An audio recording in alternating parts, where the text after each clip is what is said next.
Hey, DawgNation, I'm Brandon Adams. This is DawgNation Daily, the daily podcast for Georgia Bulldogs fans, presented today by Engineered Solutions of Georgia. I'm glad to have you with us. Interesting stuff on today's show. Obviously, Georgia got a commitment yesterday from Dylan Bell, a good-looking wide receiver prospect out of the state of Texas. We'll talk about that. There's also some thought that Georgia may be still busy on the recruiting front here over the course of the next couple of days. We will talk about that, too. On today's program, Connor Riley going to stop by. We'll do a Kroger Fresh Take, previewing the start of Georgia practice later on this week and kind of the current state of the 2022 recruiting class. We'll do a lot of that with Connor. There's also, I guess, more chatter out there about the aftermath of Texas and Oklahoma coming to the SEC, what's next, and all that. There's actually some pretty interesting news, and I guess unfounded, easily refutable rumors out there from yesterday, too. We'll talk about that. There's bad news for LSU. Just a busy show, and it's that time of year. You would expect it to be, and we're glad to bring it to you. Thanks for letting us narrate the experience. So what do you say? Without further ado, we get it started. DawgNation Daily, the daily podcast for Georgia Bulldogs fans, presented today by Engineered Solutions of Georgia, and it begins right now. Today's episode of DawgNation Daily is brought to you by Engineered Solutions of Georgia. Dial 678-ESOG now for a solution to your foundation and waterproofing problems. Presented by DawgNation.com, this is DawgNation Daily, the daily podcast for Georgia Bulldogs fans. Here's your host, Brandon Adams. There kind of comes a point in almost every offseason leading into the college football campaign where I think pretty much every opinion's been expressed, right? You've got, the positive take on this guy, and then once that's been done, the only thing left to do is to go about face and start tearing down the guy that was once built up. And by the time you get to August, it's just all been said, and it's been reheated and re-racked and rerun, and there's just no hot take left to give. They've kind of all been given in every direction, counterposed to each other. It's just time to play the games and kind of find out who's right and who's wrong. And I think there's an example of that today. I'm going to show you two very different opinions involving Georgia quarterback JT Daniels. And I'll talk about, I guess, what I think about both these opinions, obviously, but we'll also kind of address here what we don't know about Daniels going into what is clearly a very important season for him. He'd like to be an NFL quarterback for some time to come, and he can certainly put himself in a great position to be a first-round pick with how he plays this year. But beyond that, so much of the Georgia hopes, it would seem, rest on the shoulders of Daniels this year. Georgia has seemingly been a quarterback away so frequently when it comes to winning a national championship that now JT Daniels, given what he showed a small window a year ago, given the accolades that he had coming out of high school, given the fact that when he transferred to Georgia, he did so with a lot of fanfare having been at USC, that this seems like it could be the kind of guy who satisfies what has been a big need for Georgia, that big-time quarterback. There is a lot resting seemingly on the shoulders of JT Daniels. However, not everybody thinks that he'll make good on that potential for the upcoming season. Pro Football Focus, and we say this all the time, different people have different opinions about Pro Football Focus. Frankly, different people have different opinions about almost everything in the media. Not everything is everyone's cup of tea, and to those who pay attention, some people just don't quite, love PFF for a lot of reasons, but they are a very loud voice in the football space. Credible, you can decide for yourself. Certainly a very loud voice when it comes to some of these kinds of things. And one of their writers, Anthony Treesh, was writing about big question marks for the top national championship contenders.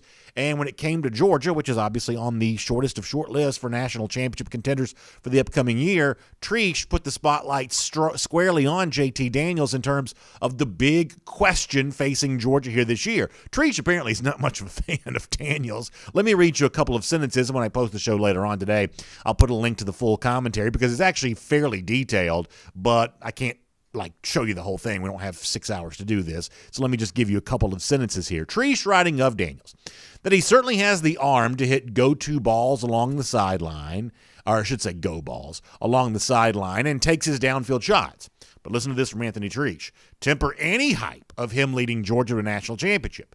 His 4 turnover-worthy plays and his sub-50 grade in the Peach Bowl against Cincinnati, the only, quote, great defense he faced in 4 games last season, backed that up. Once again, that's Anthony Treesh from Pro Football Focus saying in the basis of what happened in a bowl game against Cincinnati, that proves that JT Daniels isn't a national championship winning quarterback. He isn't a Heisman caliber quarterback, that he had too many potential turnovers against the Bearcat defense a year ago to make any of that true. Now, Let me say a couple of things about this. I don't think Daniels played great in the Peach Bowl. I really don't. I think that's probably fair to say. Do I think that obscures what he did in all the other games for Georgia this past season when he got a chance to play? I probably don't. But if you want to say that it was not a perfect game for Daniels in the Peach Bowl, you could say that. If you want to say there were moments in that game that he would have liked to have had back, I think you could say that there as well. That's all fine and good. And if you want to say that it is unknown right now how good Daniels will be for the upcoming season, I'm kind of right there with you on that too. I mean, it's one of the things we talk about a lot, right? It's like, and this is one of the things that I think for some people can make the offseason a really maddening thing. Obviously, there are plenty of reasons to believe that Georgia could be as great as every Dog fan dreams about, right? They could win the national championship. They could do all of that. I mean, you are not lacking in evidence in suggesting that is a possibility. Of course, that's true.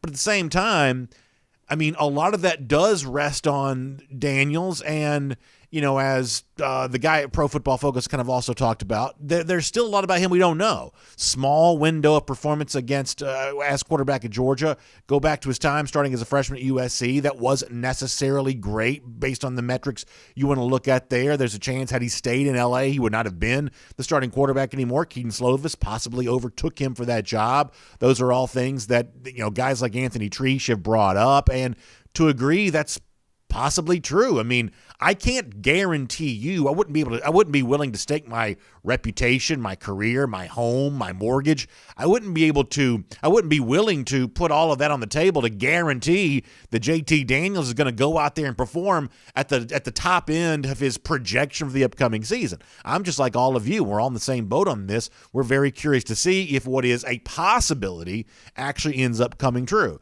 The guy at Pro Football Focus seems to be betting against that right now. Until we see it play out, you can make a case. That opinion is, I guess, just as valid as any other. However, it's important to note that as we get into these final days, though, before the start of the season, that it's not all negativity around Daniels. In fact, you know, the Pro Football Focus guys may be the only ones really saying that, because other respected voices are out there touting Daniels as loudly as ever as we get ready to start the year. And it's very interesting to see how two people can look at the same data set and come up with such wildly different opinions. Anthony Treesh a moment ago saying that he didn't think Daniels could be a national championship winning quarterback on the basis of just one game. Talk about small sample size and getting obsessed over, you know, a tiny glimpse of data. That's a lot of weight being put on a Peach Bowl performance from Daniels. On the other side of this, though, there's a guy named Chase Goodbread who, you know, I think of as a pretty plugged-in writer. He writes for NFL.com. He used to cover the SEC a long time ago. Now he kind of covers college football players from a draft standpoint for NFL.com. He's been on our show a couple of times before. I think he's a pretty sharp guy. Looking at the same data that Anthony Treesh looked at, the 4-game sample size for Daniels at Georgia a year ago, Chase Goodbread comes to an entirely different opinion on this. This, ironically, published almost the same time that the Pro Football Focus piece was published. Here is Goodbread touting Daniels for the Heisman Trophy and the national championship and everything else. And what Chase writes for NFL.com is that JT Daniels is a proven starter at two different Power 5 programs, entering his 4th season as the top quarterback in the SEC. This is Goodbread, who's not, you know, like some dullard. I mean, he's, you know, a pretty plugged-in, smart guy, basically taking the exact opposite opinion of Daniels that the Pro Football Focus dude took. He goes on to say that his play last year, 4 wins and 4 late-season starts, and a 10-2 touchdown-interception ratio, led some Georgia fans to wonder why he didn't take over the job sooner. So isn't it very interesting that there are such different opinions regarding JT Daniels? Chase Goodbread, who calls him the best quarterback in the SEC. Anthony Treesh, who says he's a quarterback who wasn't even really good enough to beat Cincinnati, just lucky that he was able to get that done. Or at least that's the insinuation that seems to come from there. Now, obviously, if you're a Georgia fan, you're kind of left to wonder, well, what do you do with all of this? What do you make of all of this? And I guess here are a couple things I'd say about this. First of all, I do think it's interesting that Goodbread mentions the touchdown-to-interception ratio for Daniels last year. And it kind of goes back to what the Pro Football Focus writer was saying there as well. He may have only had 2 interceptions, but he could have had more. He had turnover-worthy throws against Cincinnati. And that may be true. I mean, I think there's a chance that for this upcoming season, Daniels may throw more interceptions than some of these quarterbacks in recent years who just haven't thrown very many. Guys like Joe Burrow and Mac Jones, Justin Fields, that for the most part avoided interceptions. I've told you this before because I've had smart people tell me this themselves, that measuring interceptions too much can be kind of a waste of time, because if we only judge quarterbacks by their, I guess, ability to avoid mistakes, sometimes that's also not rewarding the quarterbacks who are willing to kind of throw a football into a tight window, take some chances every now and then. If the Georgia defense is going to be good, then why not put that strength to the test every now and then by allowing your quarterback to go out there and take some risks? I'm more interested in counting the good throws that JT Daniels makes more so than I am counting the bad throws that he avoids. I can live with a couple of interceptions, in other words, if it leads to more touchdown passes thrown. That's the one thing I have said about Daniels based on what he did in 4 games for Georgia a year ago, that the passing yards, if you extrapolate that out for a full season, looks great. Completion percentage actually looks really pretty strong there as well. But you'd like to see Daniels throw more touchdown passes. In fact, if you want to zero in on that Clemson game, one of the ways that you can really determine what the outlook for Daniels is the rest of the year, the points that Georgia scores, do they come through the air? Is Daniels striking in the end zone on those touchdown throws? If he is, that could be quite a signal for the rest of the season. But in the time that we have left, let me make just a kind of slightly different point, though, when it comes to all of this. I think that there are going to be these wild opinions about, guys like Chase Goodbrad who say the sky is the limit for JT Daniels, and there are going to be some doubters there as well, like the guy from Pro Football Focus. Ultimately, we can't really know which of those two opinions is right. Either one of them might end up somewhat being right, and anyone who's expressing that opinion can't know for sure how good Daniels truly is. But this is one of the things that matters to me. It's Kirby Smart's opinion. And in the case of Kirby Smart, I think we've seen a couple of things from him over the course of this offseason that show that he has an opinion of Daniels that is a little bit different than the opinion that he has seemingly expressed about his other quarterbacks since he's had this job in 2016. And we've talked about this a lot before, that Kirby Smart has always been very slow to name a starting quarterback. And at times, he hasn't really named a quarterback at all, going into the start of the season, almost trying to avoid that question and not proclaim anyone to be his starting quarterback. Did that in 2020, kind of done that in 2018, even to a degree in, kind of 2017, sort of doing some of that kind of stuff, certainly in his first year in 2016, just kind of going out of his way not to name a starting quarterback. But way back early in the calendar year of 2021, around the time of the start of spring practice, he makes the appearance on the Atlanta radio station 680 The Fan, and talk about the opinion of Daniels that matters. The fact that Smart, in that small sample size a year ago, saw enough from Daniels to go on an Atlanta radio station and say what he said then. This is the opinion of JT Daniels that truly matters. Here's Kirby Smart from March. Is there a true competition for the quarterback position going in to both spring into the season, or is this JT's job? Well, it's JT's job. He's played the position. He's really on top of it. He's doing a good job in our offense, but it's not to say that we're not giving the other guys a look. I mean, Stetson Bennett is a good football player, and we think he's very athletic. He creates a different dynamic. Carson Beck is a guy we've always thought a lot of. He's a really good passer, and he didn't get the benefit of a spring practice. He didn't get the benefit of doing anything in college football that now he's getting a ton of reps, and I think that's big. And then Brock is here with us, and he's very athletic, and he's done some good things. So every guy is going to have an opportunity to play across our roster, but JT is a guy that's proven himself, and we hope he continues to do so, and he brings about the kind of best assets we have in our offense, which are some of the wideouts and some of the skill position guys. We've got to be able to use his strengths to get them the ball. So kind of a long quote, but the beginning and the end, you hear what matters from Kirby Smart. He says, JT's job. It's JT's job. JT has proven himself. If Kirby Smart truly believed what the Pro Football Focus writer said, which is that Daniels played recklessly against Cincinnati and had 4 turnover-worthy throws, my guess is that Kirby Smart actually wouldn't proclaim JT Daniels to be the starting quarterback before spring practice even began. He's got some options he could have potentially considered. 5-star like Brock Vandegrift, guy who's been in the program now for a year, in Carson Beck, who's actually drawn some praise here as of late for how he's developed over the course of the time he's been at Georgia. If Smart had any questions about JT Daniels, he could have just pretended this was still an open competition. The same way, by the way, that LSU, and I know that now Miles Brennan's hurt, but the same way that LSU has kind of held its competition open during the offseason, even after Max Johnson stepped up and played well for the Tigers at the end of last year, Kirby Smart could have called this an open competition at the start of this season if he wanted to, but he didn't do that. So is the Pro Football Focus guy right or not? We don't know, but we can take based on Smart's own words, we can take to understand that Smart doesn't believe what the Pro Football Focus guy said. Otherwise, he wouldn't have proclaimed Daniels to be his starting quarterback at the beginning of the calendar year, because that's not typically the kind of thing that Smart does. Furthermore, when it comes to the confidence that Kirby seems to have in JT Daniels, he expressed that very clearly when it comes to SEC Media Days just the other day. Once again, Smart chooses his words carefully. The fact that he's open in speaking about how comfortable he is about Daniels, to me, that's an opinion that matters, and probably matters a lot more than media guys' opinion does. Here's Kirby from just a couple of weeks ago. I'm excited to see what he can do this year. I think his growth has been more physical than mental. Although you're always growing as a quarterback mentally because you get experiences, he's a guy that's played a lot of football between high school, USC, and our place, but he's gotten his knee in better shape. He's gotten more mobile and can move a little bit, and I think he's got a lot more confidence, and he's got a better relationship with the players around him. I mean, let me just be very, very succinct about all of this. Obviously, I can't guarantee you that JT Daniels is going to have a great season. I can't guarantee you that by the end of this year, the guy from Pro Football Focus might not have a chance to say, see, I told you so. The numbers backed it up that Daniels wasn't going to be a great quarterback.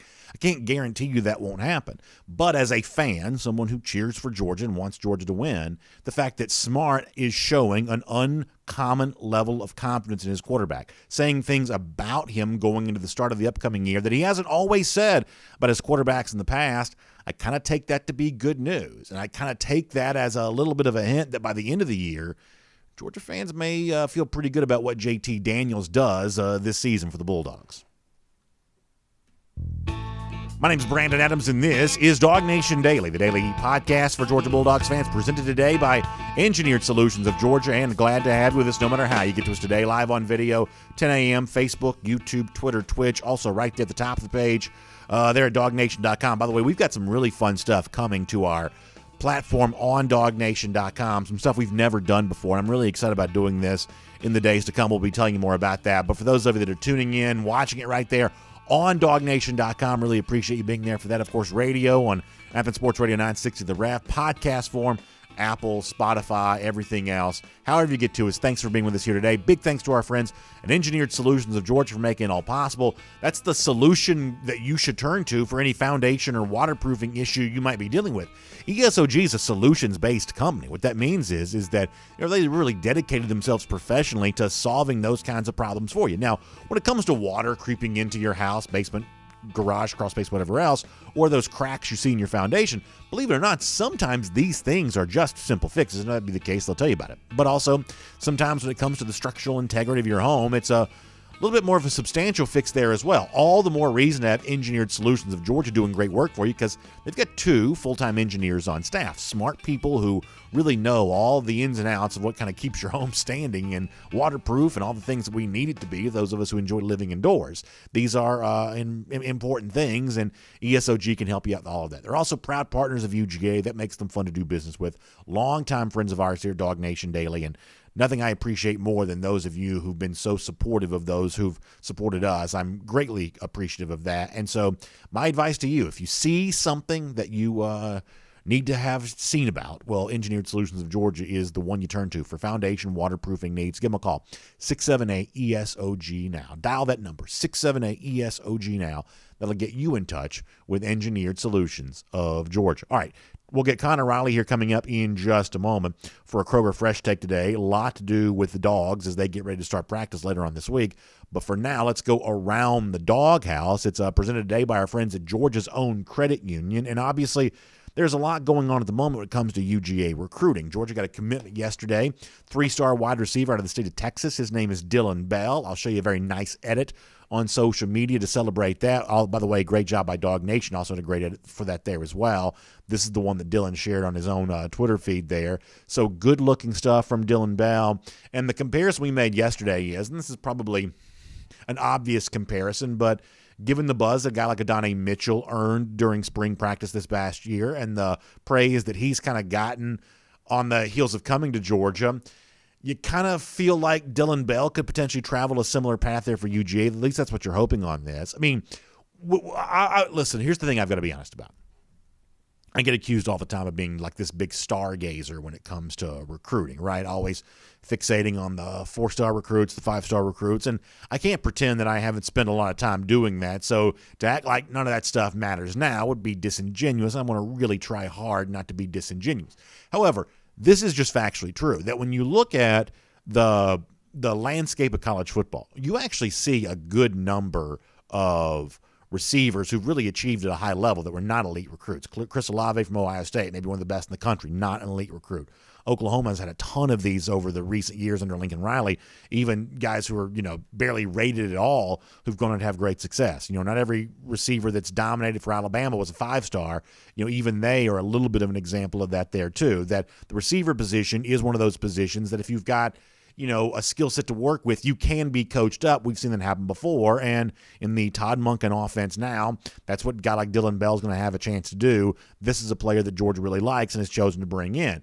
And with that in mind as well, on the heels of Bell coming in, there's also more chatter here about other names to consider there too. There's a guy named Griffin Scroggs, an offensive lineman from the powerhouse program in Georgia Grayson, who has up until recently was a Georgia Tech commit. Scroggs on Twitter as of late has announced a decommitment from the Yellow Jackets. I'll show you what he said here, thanking Brent Key, the offensive line coach, and of course Jeff Collins, the head coach.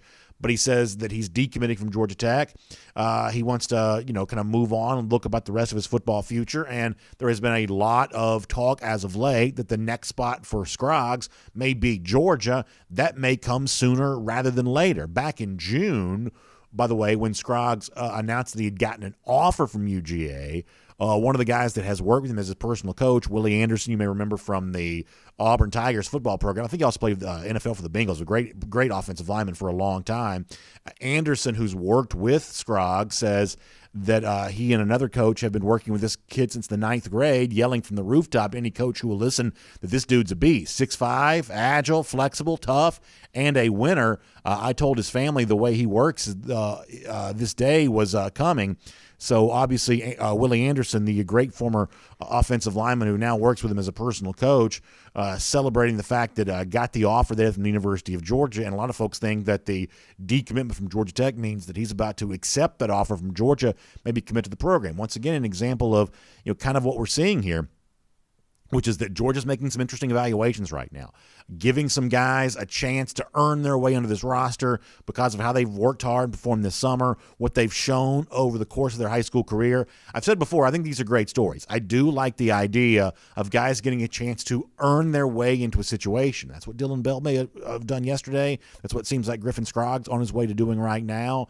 It's a little different kind of 2022 recruiting cycle for Georgia. I won't pretend that it's not.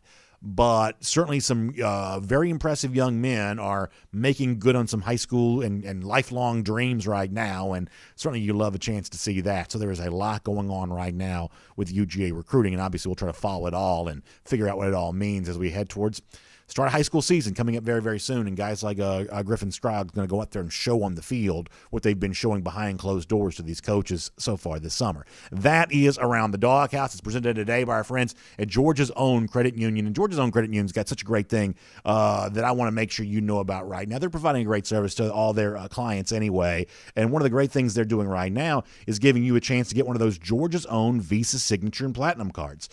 So convenient, so many awesome opportunities with this. You can get contactless payments, which makes this a very convenient way for you to pay each month. You can also earn flex rewards, which can be used for gift cards or travel, cash back even, merchandise, whatever. So many ways to do that. Plus, as a bonus, you can also earn up to $150 when you open one of these new Platinum or Signature cards. Of course, restrictions apply, so make sure you find out more about that. And the best way to find out about this is by checking out georgiasown.org. That's georgiasown.org, and you can find out all about those Visa Signature and Platinum cards from our friends at Georgia's Own Credit Union. It's great to have them as a part of Around the Doghouse here today. All right, before we're done, bad news for one SEC power on the injury front.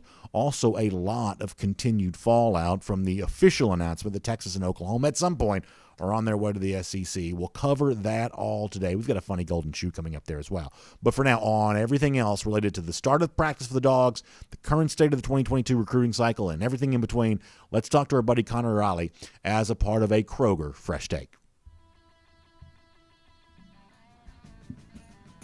From Athens and across the the SEC or wherever the recruiting trail may lead. Here's a DawgNation.com insider.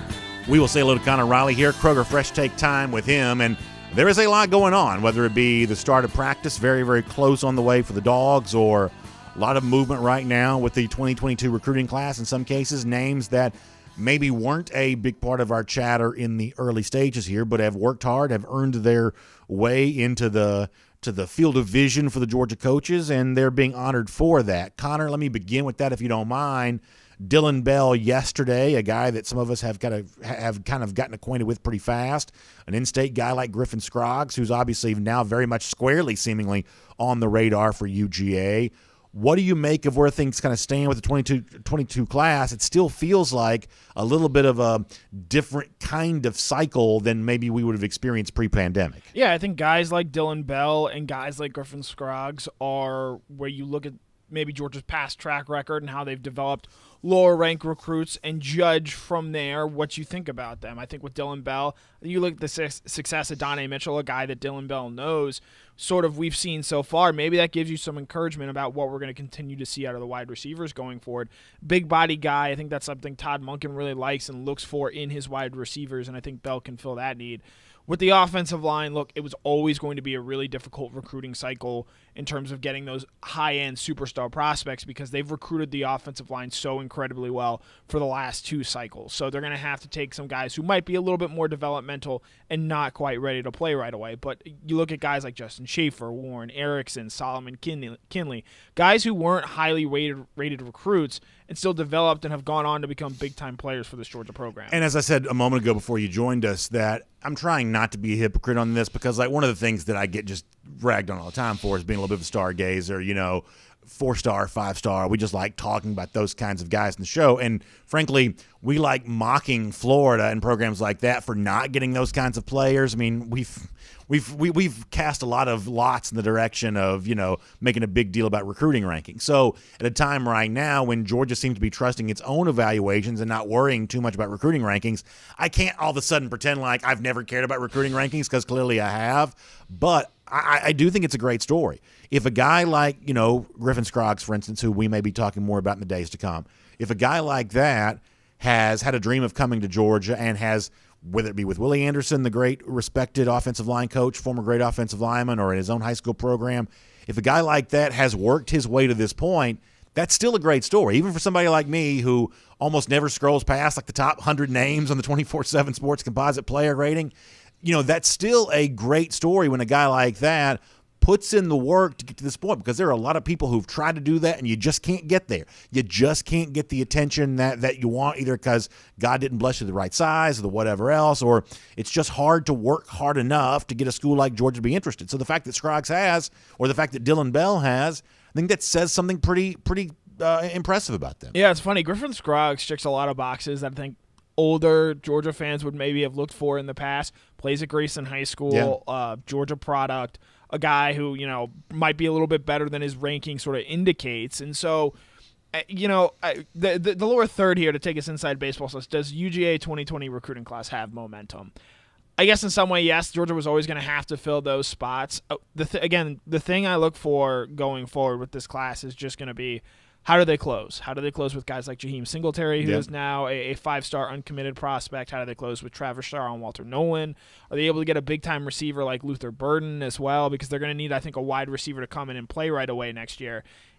And I don't necessarily know if Dylan Miller and Nyland Morissette fit that box, whereas I think a Luther Burden does. All right, so let's say that for a second then. If we're going to talk about the top names, best of the best names that are out there for Georgia, it is Singletary now because he's back on the open market.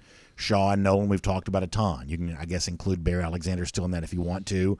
For the sake of conversation, we'll put him in the pot here for a moment. There is that little bit of chatter about Luther Burden, although admittedly that seems to be more wishful thinking than maybe the not right now. The point is, if I give you that crop of like the elite names out there, which one of those do you believe right now is the most realistic for Georgia? And I'm honestly not sure who you're going to say. I hate that I'm saying this, but I think it might be Walter Nolan. See, that's what scares me, because I think if you ask me to say that there as well, I believe I would say Nolan. And Nolan's recruitment's kind of been all over the place. I don't say that to disrespect him, but at one point in time he's shutting it down. He's taken like 50 visits since then. The fact that he may be the best bet for Georgia makes you nervous because he's been a very difficult prospect to predict throughout all of this. So the original final immunity challenge in Survivor, they would have to hold their hand on the immunity idol, and whoever held their hand on it to the longest won. Whoever does that in the recruiting process is going to end up with Walter Nolan. Mm-hmm. I feel like whoever is just willing to stick this out the longest, be the last one in the room, that's, I think, how Walter Nolan is going to end. And comparatively speaking here, yes, Alabama is a factor in that recruitment. He was at Texas A&M this weekend. But you look at the teams, Georgia's going to have to go head-to-head with Clemson and North Carolina for Travis Shaw. They're going to have to flip Luther Burden from Oklahoma. Jaheim Singletary is a guy who was committed to Ohio State, and Ohio State's going to recruit him very hard.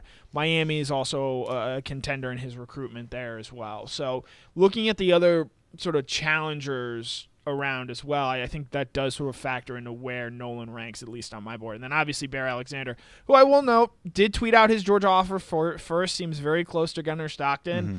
I still think today he's going to end up at Texas A&M, but it's not over till he signs, and so, who knows there. Part of my thing on the defensive line is that Trey Scott has earned a lot of goodwill with me. Mm-hmm. I could see Georgia getting shut out of the offensive line battles this time because they just are very deep at that position. I could see getting shut out on elite wide receivers. I would hate to see it, but I could see it because that's not a position that at Georgia that's quite as fully filled out as of yet. But Trey Scott has won so many high-profile defensive line battles that the idea that he would miss on all of his top targets, I just kind of find that unlikely to believe. I just sort of feel like, and the Shaw thing, for whatever reason, even though he's got the great relationship with Jalen Walker, the Shaw thing seems a little bit harder to me. Maybe more educated folks than me would correct me on that, and I'd be willing to face that rebuke if so. But Nolan just feels a little bit more likely to me than Shaw, and I don't really know why, but that's kind of the sense that I get. If Georgia's going to close on some of these guys, they need their recruitments to go as long as they can, because I think that factors into Georgia, showing how it develops. Jordan Davis is a pass rusher. Jalen Carter in year 2 is a 5-star prospect. Trayvon Walker is an edge defender. And then 2, if they're going longer in the season, Georgia's just, I think, going to be playing longer into the season if they're able to win an SEC championship or get into a playoff. 2 things, I think. One of those 2 things they absolutely have to accomplish this season. And presumably, if you win the SEC, you accomplish the second part of making the college football playoff. If Georgia does that, I think the recruiting stuff is going to take care of itself. It's just, I think, compared to the first, 5 cycles of Kirby Smart's recruiting prowess, I think this is the year where on-field results matter so much more than they have in the past, just because there's a lot of things prospects need to see. At the edge rusher position, they want to see Nolan Smith and Adam Anderson be fully unleashed. They want to see wide receivers, I don't know if 1,000 yards is what they want to see, but they want to see them prominently involved. And if Georgia's able to do that and showcase that on the field this season, I believe that the recruiting results, a.k.a. landing some of these big-name prospects, are going to show up on National Signing Day. Let me ask you one more question about recruiting. Last week you talked about, and I actually got some folks that kind of responded to me on this topic, but you talked about the need to flip big-time players in order to get this class kind of back to that level that Georgia fans are accustomed to seeing UGA recruiting at. A similar question that I asked you a moment ago about the kind of the on-the-market 5-star type names. What's the biggest high-profile flip that you see? I have one in mind, and I'm curious if yours is the same as mine. I mean, the easy one is just Michael Williams. That's the one I'm thinking about. From Columbus, Georgia, currently committed to USC, but USC kind of on unstable ground as long as Clay Helton is the coach there. If things don't go well there at Southern Cal this year, you wonder if there's going to be a change, and how might that impact Williams' statuses with his commitment. Georgia was a big factor in his recruitment for a while. If they can get him back on campus, even if he's still committed to USC, I think that is a positive sign there. Again, I'd probably lump Bear Alexander in that situation as well, just given obviously the ties that he has to the Texas A&M program. Deion Bowie is a big name to know as well, though he is currently decommitted. And then you can say, I think Jaheim Singletary now as well, cornerback out of the Jacksonville area, who up until this weekend was committed to Ohio State. But if Georgia's able to land him and reel that fish in, I think that's just as big of a win as it would be flipping Williams from USC. I think you're right about that. I think Williams is a little bit more of a need now than maybe he once appeared that he was going to be, because if you're thinking about him as more of an edge rusher than a defensive lineman, guys like Danny He's not as big as Trayvon Walker, but Yeah. think of him in that sort of 5 technique role. But, you just kind of that edge rusher type guy is right now not in this class. Maybe Georgia thought they were going to get Danny Dennis-Sutton, then ended up, or denied Dennis-Sutton, then ended up not working out. And so a guy like Williams just seems like more of a need. And if he gets that love from UGA, nobody goes 3,000 miles from home and ends up being happy. It just never happens. Do you know who the last player from Columbus who went to USC was? Was it Jarvis Jones? It was Jarvis Yeah, Jones. right. No. So you see how that all works out. All right, Kroger Fresh Take rolls on with Connor Riley here for a moment. So I talked about JT Daniels off the top of the show and the conflicting opinions that seem to exist about him. Chase Goodbread, who I think is a fairly respected voice. This is not just some innumerate sports writer. I mean, this is a guy that follows this stuff fairly closely. He really talks up JT Daniels. Pro Football Focus really kind of goes the other way on that. What do you make of, I guess, the prognosis for Daniels ahead of this season? He's clearly a very pivotal name for Georgia. I think it's fair to say that he is an unproven commodity on the basis of a season starting at USC and just 4 games there at Georgia. What can you say for certain about Daniels here at the moment? I agree with a lot of it. Yes, he again in games against South Carolina, Missouri, and Mississippi State, 3 pass defenses that were all outside the top 80 last season. Yes, he played very well in those games, but he did not play well against Cincinnati. And I'm not saying he's not a good quarterback. I absolutely believe he is. But if Georgia's going to get to where it needs to go, he needs to be a top 5 quarterback in the country. And based off the incredibly small 4-game sample size we saw a season ago, I don't know if he can get there. Now, that's not to say that he can, and it wouldn't surprise me in the slightest if he does ultimately become that kind of player. We've seen lesser heralded guys, Matt Jones, Joe Burrow, make even bigger leaps to become that in recent seasons.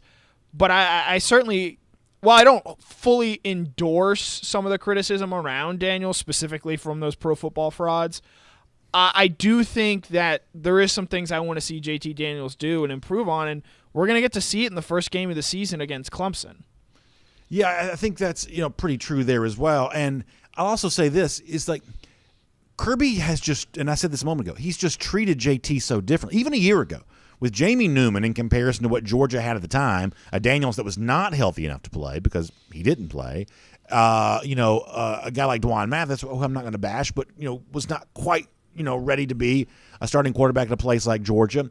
Even in comparison to what Georgia had a quarterback a year ago, Kirby would not show that kind of public faith in Jamie Newman a year ago, right? I mean, very slow to say this is our starting quarterback, this is the guy that we're going with. But at every turn, since Daniels has done what he did for Georgia when he played those games a year ago, Kirby has shown a lot of public faith. He has spoken about Daniels in a way that has made it obvious that Daniels is his starting quarterback, and Kirby hasn't always done that before.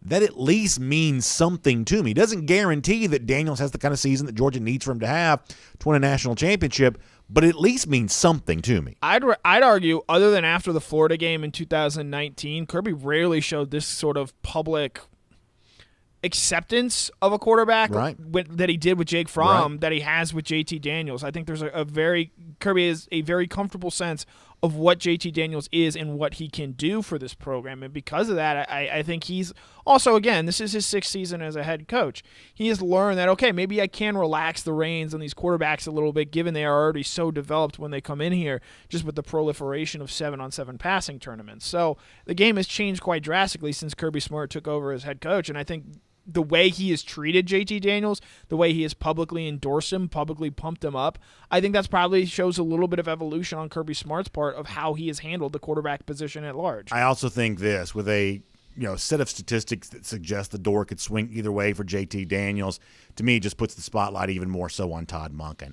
I think a great quarterback can be made average by an average offensive coordinator, and I think an average quarterback can be made great by a great offensive coordinator.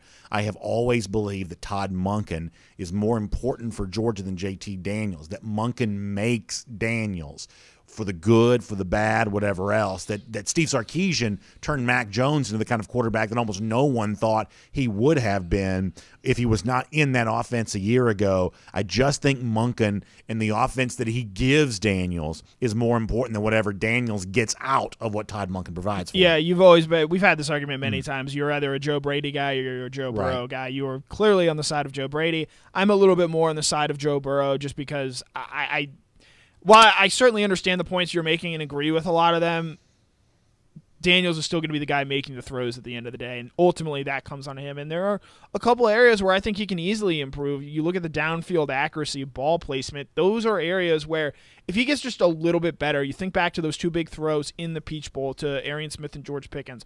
Well, yes, those are big plays. If those are a little bit better throws, those are touchdowns. And that's, I think, and that's something you've mentioned time and time again this offseason. He needs to turn those type of plays, those plays that for last season against Missouri, South Carolina, Mississippi State, went for 20 to 30 yards. He needs to consistently turn those into touchdown-type plays. So I don't want to spend all day on this because you easily could, but if you look at Jones a year ago, 41 touchdowns, 4 picks. Go back and look at Joe Burrow from a year ago, 60 touchdowns, 6 picks. I don't think that's realistic for JT Daniels. And I know that not everyone who's listening agrees with this, but I agree with this emphatically. Otherwise, I wouldn't say it. I can tolerate double-digit interceptions from JT Daniels if it means that he gets into that 40-plus turnover. I'm sorry, 40-plus. excuse me, 40-plus touchdown range. I need big throws from Daniels, and I'll take the risk that goes along with that. I just think it's unrealistic to say that someone would throw 60 touchdowns, only throw 6 picks, or 40 touchdowns and only throw 4 picks. I don't need that from Daniels. Daniels needs to throw more touchdowns. So that means you stick it into a tight window and it doesn't always work out. If Georgia's got a good defense, they ought to be able to bail you out. I can take a few more interceptions than what Burrow or Mac Jones threw if I can get like that 40-plus touchdown threshold, a number that I don't believe a Georgia quarterback's ever eclipsed. Right, and so, again, JT Daniels, I don't think he needs to be perfect. I don't even think with the talent that Georgia has on the rest of its offense and on the defensive side of the ball, he even needs to be the best quarterback in the country. But he needs, I think, to be better than what he showed in that Cincinnati game a season ago, where there were some concerns out there. Because, well, yes, Georgia did win that game. It also needed a Jack Podlesny 53-yard field goal with 6 seconds left in the game. So it wasn't exactly a confidence-inspiring performance, but he's got a full offseason to get healthy, to work with the first-team offense, to actually go through offseason practice. And I think that continuity could play itself out to where he does end up making the leap that I think a lot of people expect him to make. And the Cincinnati team is going to be a preseason top 10 team. I would say that game is more good than bad for UGA, even though, admittedly, it was not perfect. I got one more thing I want to talk to you about before we're done here. Let me, before that, though, remind folks this is our Kroger Fresh Take with Connor Riley here today. And obviously, a lot of folks have started back to school, and my kid's getting ready to do that same thing. And I will tell you this. I've had so many people in my community who have been frustrated not being able to, you have like the list of like supplies you're supposed to get. I've had a lot of frustration from people who've kind of gone to some of the nationally known stores and they have not been able to find what they're looking for. And I've had so many people tell me, BA, who had it? Kroger. Kroger has had it. They have been stocked up on all the stuff that we've needed for back to school. And that's not just like the pencils and the books and the crayons and everything else. It's also like the stuff that goes in the lunchbox and the snacks. Gosh knows my kids eat snacks, I swear. And thankfully Kroger keeps us well stocked and all that there as well. So it's big savings on all the stuff that you need to get back to school and really have the start to a school year, one that we hope is certainly more normal than the last couple have been. The way to get that off to a great start is with our friends at Kroger. So check them out online, Kroger.com/school. Kroger.com/school, and you can find out more about that. Connor, I've kept you long, so let me just do one more thing before we get ready to go. So you wrote about this. I found it fascinating there as well. This is the second year in a row this has been true. ESPN does their position rankings, for lack of a better thing, from the historic perspective. We talked yesterday about ESPN naming Georgia linebacker university, which is kind of a cool thing. I mean, that's a pretty good position to dominate given the impact that linebackers make on the field. But most Georgia fans think of Georgia as running back university. And yet ESPN only had Georgia ranked 9th on the list. And I think they're even lower than that a year ago when they did this, if memory serves. I don't get this at all. I know this kind of comes across like a homerish take. Why doesn't ESPN like my team? I just don't get whatever empirical data you could provide that would suggest that 8 programs have been better in modern times at producing great running backs than Georgia has. You wrote about this. Do you have any better insight into why ESPN doesn't seem to be all that impressed by Georgia's great legacy of running backs, even in modern times? Yeah, so I guess the first point I would point out at this point is they probably need to update the quote-unquote modern rankings because they go back to the start of the BCS era, which, doing the math off the top of my head, was 23 seasons ago. I think modern times probably needs to be updated to at least the past decade and keep that sort of moving on a sort of yearly function if I'm going to take these rankings more seriously. Second, do you know the last time Georgia has had an All-American running back? I don't. All-American's a tricky thing for me because the country's so big. I'm assuming it's been a long time ago. No Sean Marino in 2008. Okay, yeah. And so that doesn't include guys like Nick Chubb, who just got paid, Todd Gurley, DeAndre Swift, Sony Michel, guys who are all top 35 draft picks in the NFL draft. So I can see how the points add up to them being ninth, but if you ask running backs where would you rather go play, Florida or Georgia, they're going to say Georgia. If you ask running backs where they'd rather go play, Florida or Auburn, LSU, other schools that were ranked ahead of there, more often than not, they're going to say Georgia. And while ESPN has its ranking that it does, one, the draft success I think is going to continue this season. I think you're going to see Zamir White and James Cook both be high draft picks. You're going to see guys like Kenny McIntosh and Kendall Milton also find a way to make an impact on this team. That's why Georgia's able to go out and get a guy like Jordan James and Branson Robinson in this upcoming recruiting class. So while I get the numbers that ESPN came up with, I would encourage them to maybe update their equation a little bit to rather take into how I think the rest of the country, at least the people that matter most in college football, high school recruits, sort of view the running back position at large. Yeah, it's one of those things where, I mean, we have so many recruits, Kendall Milton comes to mind, Branson Robinson come to mind, that openly talk about Georgia running backs of the recent past as to why they went there. And Kendall Milton, who's always been very articulate, I remember the thing he said on the recruiting trail was that it impressed him that a lot of the guys that he would have mentioned were also coached by Del McGee. That it wasn't just, hey, this is the school that Todd Gurley went to. No, it's the school that Sony and Nick went to, and DeAndre Swift, and those guys were all coached by the same running backs coach that's going to coach me. That this isn't just, oh, you remember when Herschel Walker was at Georgia? I mean, like, what they've done in like the last 5 and 10 years has actually been really impressive. And, you know, the idea that Gurley wasn't one of the best to do it is, I mean, pretty ludicrous, which I know you agree with. Yeah, if Todd Gurley doesn't get suspended in 2014, he makes an All-American team. He wins the Heisman, in my opinion. You know, if Nick Chubb doesn't have a horrific knee injury in 2015, he probably goes on to have an All-American career, and maybe Mark Richt is the head coach of Georgia for a little bit longer. So, circumstances have led a number of things, and I would point out under Kirby, too, he hasn't sort of said, hey, you're a Najee Harris, we're going to give you the ball until you throw up. They've always sort of had a balanced rushing attack back there. I think they're going to do that again this season, and so I wouldn't be surprised in the slightest if Georgia doesn't have even an all-SEC running back at the end of this season. But that just goes to show, I think, more the depth that they have in this running back room, because I absolutely believe in terms of talent and production, Zamir White is going to be one of the best running backs in the SEC. I think James Cook is going to be a game-breaking offensive player for Georgia this year if they're committed to using him properly. And again, Kendall Milton and Kenny McIntosh, the fact that those guys are third and fourth running backs just goes to show the unbelievable depth that Georgia has at this position. Connor, great stuff. Appreciate you being here as part of our Kroger Fresh Take today. We got a lot more we'll be reading from you as practice gets ready to begin here this week. I know you'll have some great insight on that. We'll look forward to speaking to you soon as well. Yep, as always, was a pleasure. Let's take a look around the rest of the league. This is SEC Through. Really good stuff from Connor Riley there. We're going to get into our SEC Through. A lot going on around the league right now that needs to be addressed, so we'll do that. First, though, let me give a shout-out to my friends at the Finish Long Drink. I tell you, I love the fact that so many of you are telling me how much you're enjoying this, especially during that hot time of year. I got a great tweet from our buddy Matt Forshee on Twitter to let us know that he's enjoying this as well. He says, I finally gave in to BA's suggestion, went out and got some Finish Long Drink. It's perfect for pool time when the heat index is 109. It's been so hot. And that Finish Long Drink tastes really good and cold in that can at the pool when it is so hot. By the way, look at Matt going the long drink strong with the black can, 8.5% alcohol by volume. You love to see that.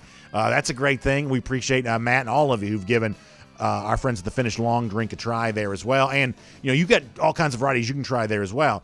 It's the Long Drink Cranberry, the Long Drink Strong, as we told you about. There's Long Drink Zero. There's the original that kind of comes in the blue can, which I like. It's like a citrus soda with like a gin kick. It's like a gin and grapefruit juice type mixed drink. It's ready to drink right out of the can. Very easy to enjoy. Just pop the top, and you're in the midst of enjoying it right there. No work to do. No drinks to mix. You don't have to be a professional mixologist to get it done. You just enjoy it. Pop the top and enjoy it. A lot of you obviously wanted to try this there as well. I was at East Lake Golf Club the other day. They had the Finish Long Drink right there at the halfway house, and so many of the other golf courses around where I live kind of have that. Of course, a lot of the bars in Athens and really a lot of the beverage stores now, pretty much everywhere you want to go. So if you go to thelongdrink.com, That's the longdrink.com. You can actually find out where you can pick yourself up some finished long drink and enjoy that there today. All right, SEC through time here for a moment. Let's bounce through some of the news here. So there was a pretty wild day as of yesterday. There's a radio host up in Clemson area. His name's Mark Ryan, and he tweeted out that a source had told him that basically the SEC had been in contact with both Florida State and Clemson, and there was, chatter about would they be joining the SEC or not, and this was kind of a big deal for a while. Everybody kind of ran with that, and then you had the firefighters running in there to kind of correct the record on all of that. And it really reminds me of what we said yesterday, which is that, and a lot of folks have been doing some interesting, social media posting on this as of late, that I think a lot of people were saying on the heels of Texas and Oklahoma coming to the SEC, well, obviously the next big domino is going to fall here pretty quickly.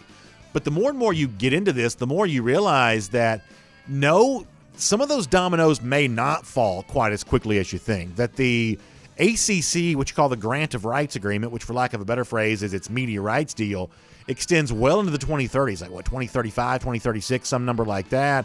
And really, those ACC teams can't easily get out of that contract unless the entirety of the league dissolves, which is not an impossibility, but not likely to happen. So the notion that you're going to have an ACC team bolting from the ACC anytime soon, that's not necessarily going to be the case. I mean, for a school like Maryland that left the ACC, they had to pay $50 million to do so. I guess my understanding is since they've been in the Big Ten, they have never gotten a full share of the TV money they're supposed to get, because it's almost like when you finance some automobile or something, that they're still paying that, exit fee back. Financially losing $50 million hurt Maryland a little bit. And they're still kind of feeling the effects of that. These ACC teams, assuming the ACC is going to exist, it's just not easy to get out of that ACC agreement, and it's the longest of the TV deals that are out there, well into the 2030s. Same thing for Notre Dame there as well. That on the basis of this deal, Notre Dame's cooperative agreement with the ACC prevents them from joining any other league other than the ACC during the span of this grant of rights agreement. So that doesn't seem like it's going to be happening anytime soon. Then you've got the idea of both Texas and Oklahoma coming to the SEC and how soon some of that kind of stuff might happen.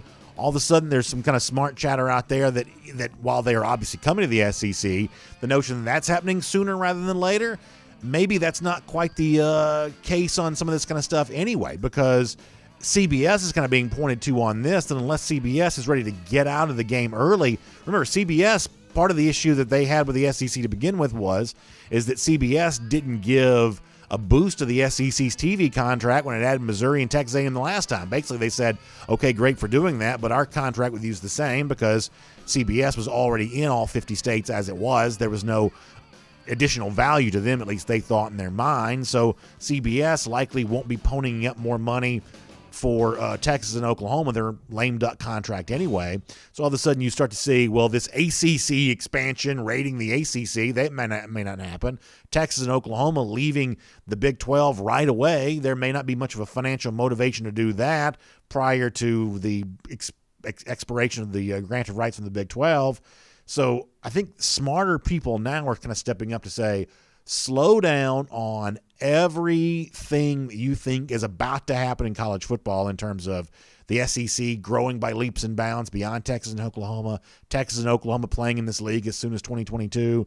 Obviously, I can't say with certainty what's going to happen, but there are a lot of smart people right now discussing why some of this is going to happen a lot slower than maybe you might think it's going to. By the way, speaking of the SEC and its scheduling on the heels of adding Texas and Oklahoma, Ross Dellinger, who's always a great reporter, had some very interesting stuff at Sports Illustrated yesterday about what he calls a conundrum related to how you schedule the new SEC. And, obviously the haves, the have-nots, and, what the schedules look like, how you create that balance. Obviously there's been some chatter about, going to the pod system where you're playing other opponents more frequently. The one thing that you do take away from this is that there's a desire for what he calls a loud chorus coming from both ESPN and within the league, that the format for the schedule is in for an overhaul. One of the things that's been talked about is certainly the 9th conference game. Dellinger writes at Sports Illustrated that many believe there's an appetite in the league to add a 9th conference game.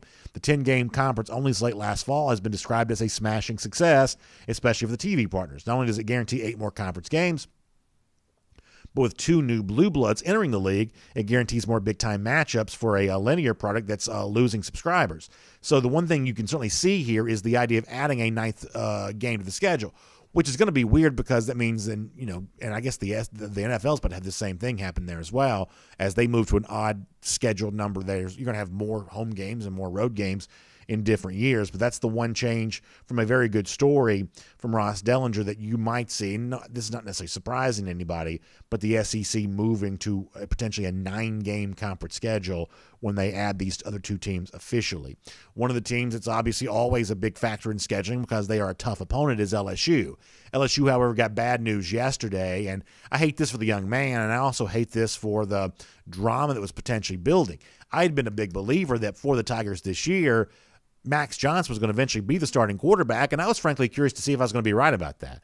If what Johnson showed at the end of last season was going to be enough for him to overtake Miles Brennan, who at one point in time prior to an injury would have been the LSU quarterback for last season. We'll never know the answer to that. Miles Brennan has broken his arm. Now he's going to be out for the 2021 season here for LSU, going to be forced to have surgery and everything else. And obviously they're in Baton Rouge, the Brennan family pretty deeply tied to the LSU program.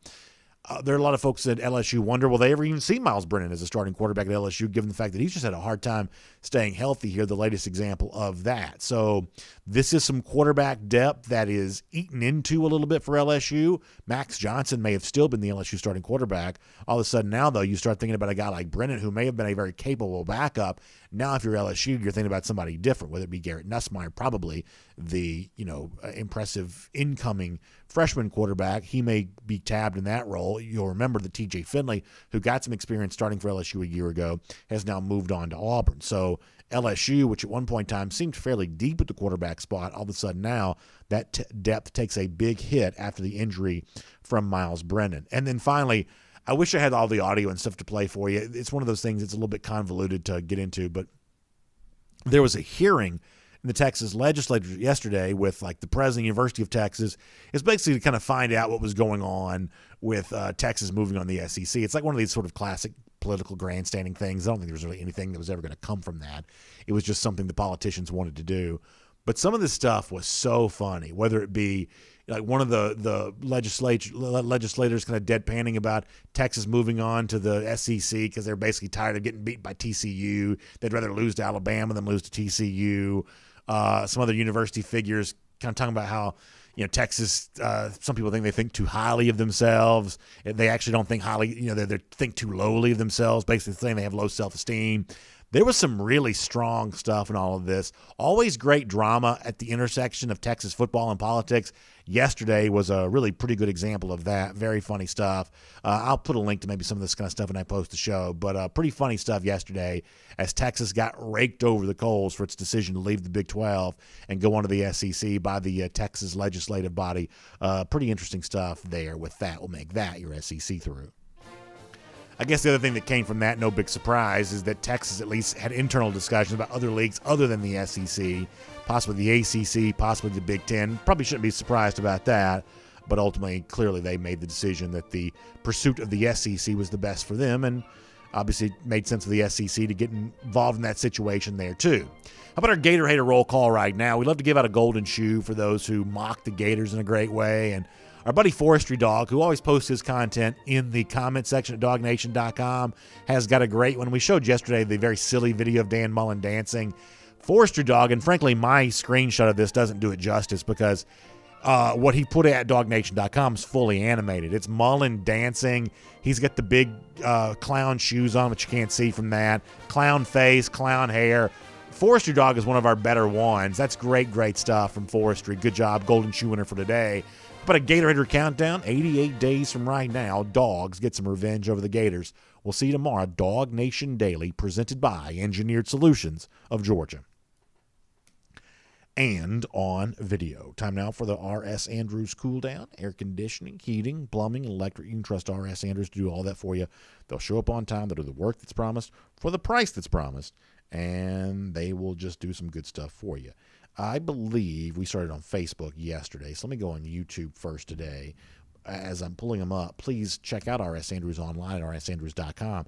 Hot days mean air conditioning units working overdrive, which means tired systems on their last leg. may not make it through. Get the peace of mind that you need, that you still got what it takes to stay cool and comfortable inside your house. Get your system tuned back up to factory fresh specs, just $99. Find them online at rsandrews.com. Frank Patterson likes the new feature we've done for some of our shows where the commenters' messages get put on the screen. Yeah, that's a pretty cool thing to be able to do. I'm glad we're able to do that. The studio works a little different on that front, but I am glad we're able to do that for some of the shows. DMart42 says, don't rush Blaylock back too soon. He says 2 ACLs is tough. We have enough guys in front of him. Yeah, that's one of the things that's kind of on my mind as we head towards the start of practice later on this week. It certainly doesn't seem like Georgia right now is in the spirit of rushing Dominic, and that's probably for the best. Certainly it seems like the injury outlook for him is still hoping to hear some good news. You haven't quite gotten all the good news you want to get. Thomas Van Santa giving me some credit for a nice shirt today. Yeah, I appreciate this. I enjoy wearing this one. This actually came from our friends at the UJ bookstore. Very comfortable. I also kind of like a nice dark gray. 319 Vegeta says Blaylock isn't ready, and honestly, he was okay when he was healthy. I think he probably was better than you're describing him as there. I thought he was a very sure-handed receiver, not a burning speedster. I'll grant you that, but a pretty surefire target for sure. Thomas Tyson predicts that Blaylock's going to have the touchdown catch 10 seconds to go in the national championship game. That'd be quite a comeback for sure. Foster Moss says just 4 more Saturdays. Exciting about that. Certainly excited to think about that. Georgia on my mind says I was really high on Blaylock after his freshman year. I hope he gets healthy again. Yeah, I do there as well. Jordan Bowman says I mispronounced Vegeta. Is it Vegeta? How do you? I don't know. I don't know how to say that. Is that a word I'm supposed to know? I apologize. I don't like to mispronounce anybody's YouTube handle or Facebook handle, so I apologize for the mispronunciation. Jerry Dogs fan asked about Marcus Rosemy-Jacksaint. I mean, based on the video stuff that's been out there, and sometimes video can be misleading, but I get the impression that Rosemy-Jacksaint's actually about healthy again. And I'm assuming that he's a pretty big part of the offense, really kind of from the word go for the upcoming season. So, as I said before, sometimes it can be misleading, but I sort of take that as probably a pretty good thing. DogFan3 says it's Vegeta, although Thomas Tyson says it's Vegeta. What is that? Why do y'all know what that is? Is that a word I'm supposed to know? Scott Harris says, who was our go-to guy this year? Who was our 2017 Javon Wims? That's a good question. I mean, obviously Wims was fairly clearly the go-to guy in 2017. I'm sort of left to wonder if this team's going to have as much of a go-to guy. Last year, one of the things that made Georgia different than previous years was they did play 3 receivers primarily a lot more than they had in the past. They didn't rotate quite as much a year ago. I guess the safest bet for me is still Jermaine Burton. That's a name that you hear most frequently mentioned. And if Marcus Rosemy-Jacksaint is as healthy as I think that he could be, I think he may be second on that list. So those are the 2 names I'm looking at most closely right now. DMart42 says, I'm not too old to know what Dragon Ball Z is. So I sort of know what that is. I've never been into that. It's almost a little too close to anime for me. I've never been into Dragon Ball Z. Now, when I was a kid, there used to be a cartoon called Tranzor. I think it was Tranzor Z, and Voltron, stuff like that. I used to like those kinds of things. That's kind of what Dragon Ball Z reminds me of. And the Power Rangers always kind of remind me of that a little bit too. So I'm old enough to remember the other stuff. But I know what Dragon Ball Z is, but I haven't seen that. Dog Fan says it is anime. Yeah, I don't really get anime. I mean, I'm just going to tell you right now, I don't really get that. But I'm glad to know. CNEOG says leave BA alone. He's a little older. Man, I'm not that old. I know what Dragon Ball Z is. Bubby Dean says he thinks the offense will be fine. Can the front 7 pressure enough to protect the secondary is my question that needs to be answered. Yeah, I mean, I think that's a pretty good one, Bubby. I also think that, the transfers that Georgia bring in have a real chance to do something for you there. But obviously that front 7 pressure is going to be a very big deal this season. I don't doubt that at all. Let me go over here and get some Facebook comments for a moment.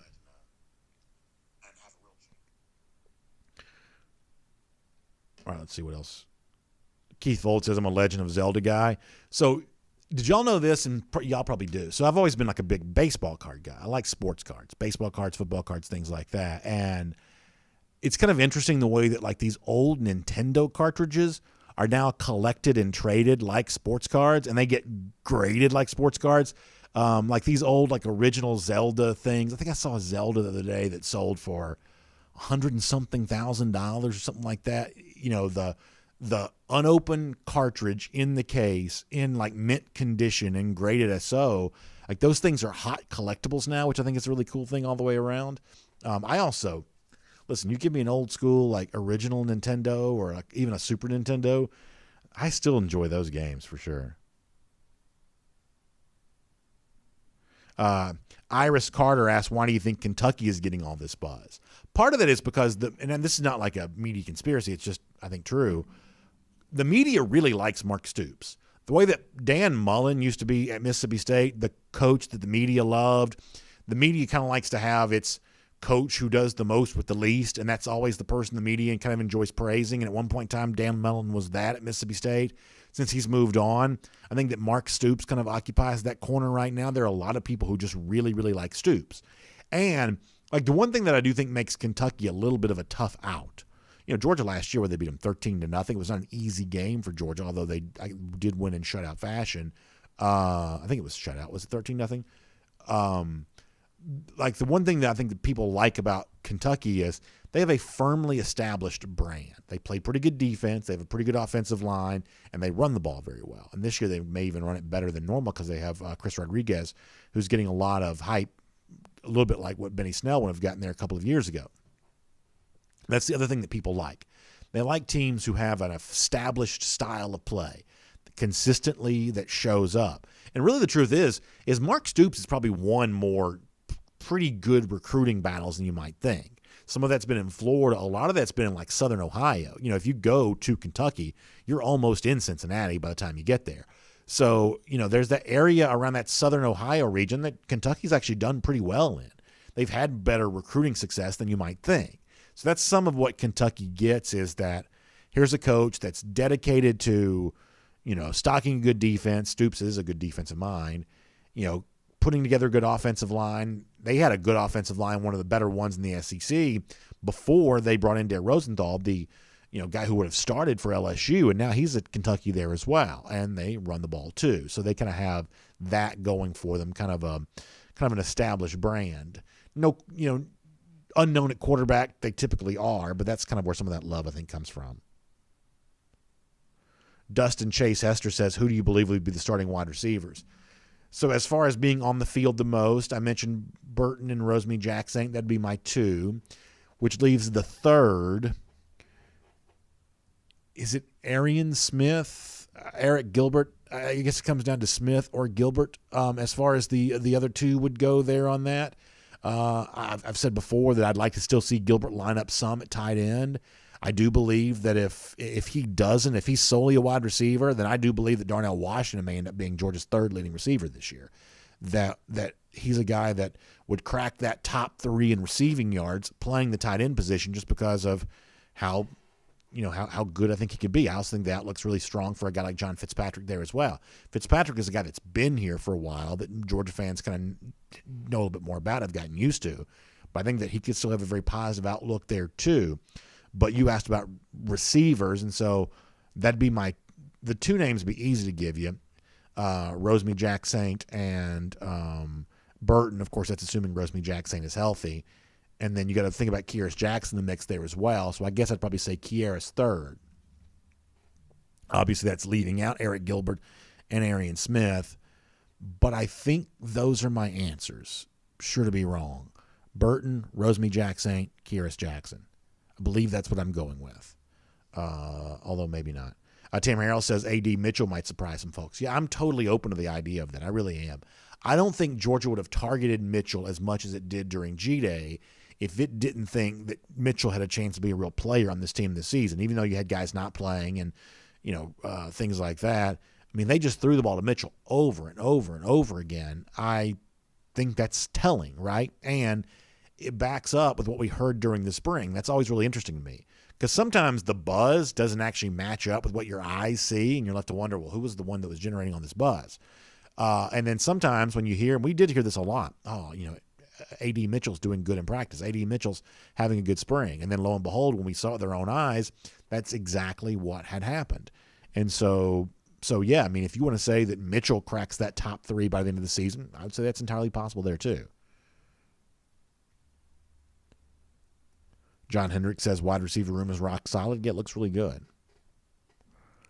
Kevin Malloyd says, why does everybody forget about Kearis Jackson? I almost forgot about it a moment ago. That's certainly true, but I don't think that he should be overlooked. I mean, he had back-to-back 100-yard receiving games early last year against both Auburn and Tennessee. That's a pretty big performance. There aren't a lot of Georgia receivers in recent years who've put up 100-yard games in consecutive games. That's something that Kearis did for you a year ago.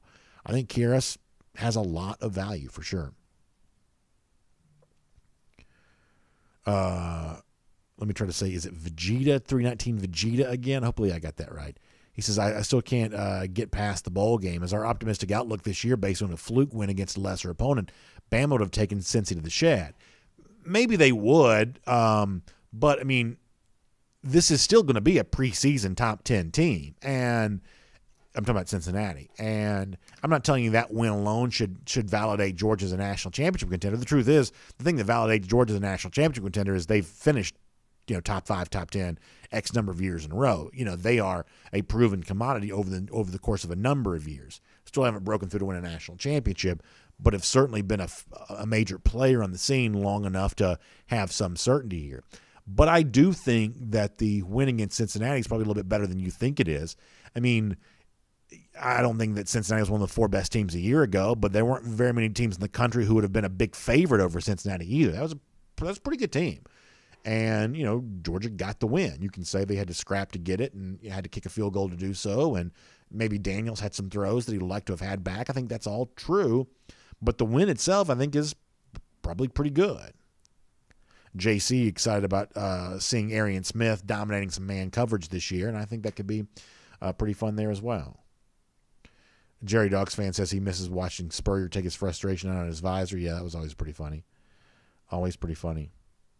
By the way, Spurrier had some good stuff the other day on the SEC Country page related to some stuff that the Football Writers Association is doing. Matt Rukavina says if it's true that, Nintendo games are worth lots of money, he says my childhood closet at my dad's house must be worth millions. Yeah, maybe so. I think, though, to really kind of get the best value, they have to be in the cartridge. I'm talking about in the box, unopened. It's got to be that kind of thing. Randy Hall says, why doesn't DawgNation have a clothier as a sponsor? First of all, extra points for the use of the word clothier. So over the course of the years, we've worked with different folks, and obviously we're big fans of our friends at the UGA bookstore. I think we're looking forward to being back there again for the upcoming season for our post-game show. And honestly, a lot of what I wear on the show here does come from the UGA bookstore and has come from that over the years. So we enjoy that.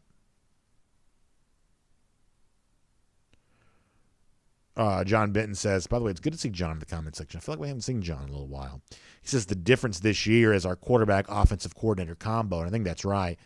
That continuity, Daniels may have only started 4 games, but that's a lot of starts at the end of last season to bring into this year. That's experience that matters, and getting a chance to work with Todd Monken again, I think is also a nice thing there too. Buck Brinson says time to replace the golden shoe. It's an LSU thing. No, that golden shoe ain't going anywhere, Buck. That's not going anywhere. Let's see what else.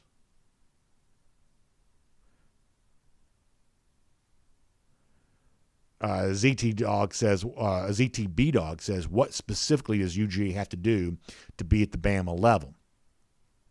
I think that comes down to being as consistently explosive as what Alabama's been offensively. I mean, it is pretty amazing how good Alabama has been at scoring points. Starting around 2018, even in 2019 when they were overshadowed by LSU, the Alabama offense was still humming the ball down the field all season long, and obviously last year, taking that to an entirely different level, averaging nearly 50 points a game. I hate to give them credit, but when they lost Jalen Waddle to injury and they ultimately didn't miss a beat because of that, that just goes to show you how effective the Alabama offense was. And that's the difference between Alabama and Georgia. There are a lot of things about the two programs that are pretty similar. But that's the big difference. Go look at Najee Harris's numbers last year. Najee Harris per carry, rushed for about the same yards per carry as Zamir White did. he just got more carries. And the reason why he got more carries is because Alabama just was always moving the chains. And late in games had big leads, and he was feasting on that ground attack. Defensively, there's not a huge degree of difference between the programs. But that passing attack, man, Alabama has really found that, and Georgia as of yet hasn't. It's one of the reasons why everything that everyone says about JT Daniels is so interesting, because his ability, led by Todd Monken, to go out there and change the fortunes for the Georgia offense is such a big deal. All right, we got to go for now. Y'all make sure you check out the Atlanta Journal-Constitution online at ajc.com. Obviously, there's a lot going on out there with coronavirus and things like that, and that's the kind of thing that, well, sometimes in polite company you don't have that conversation. Certainly keeping up to date on what's going on around the world is an important thing to be able to do, and that's what our friends at the AJC give you a chance to do. So check that out, whether it be just the latest updates, always interesting to know. Also, John Collins and his contract situation with the Atlanta Hawks, I guess that's dragging on here a little bit. They did, as expected, give the big deal to Trey Young yesterday. That's what we expected to go down, and now waiting to see what happens next with John Collins as the Hawks work through the start of the free agency calendar there. Falcons during training camp. Braves doing their win-loss, toggle back and forth, unprecedented fashion there on that front. You can cover all of that online at Atlanta Journal-Constitution, ajc.com. Appreciate you being here for R.S. Andrews Cool Down. Check them out online for your air conditioning, heating, plumbing, electric needs.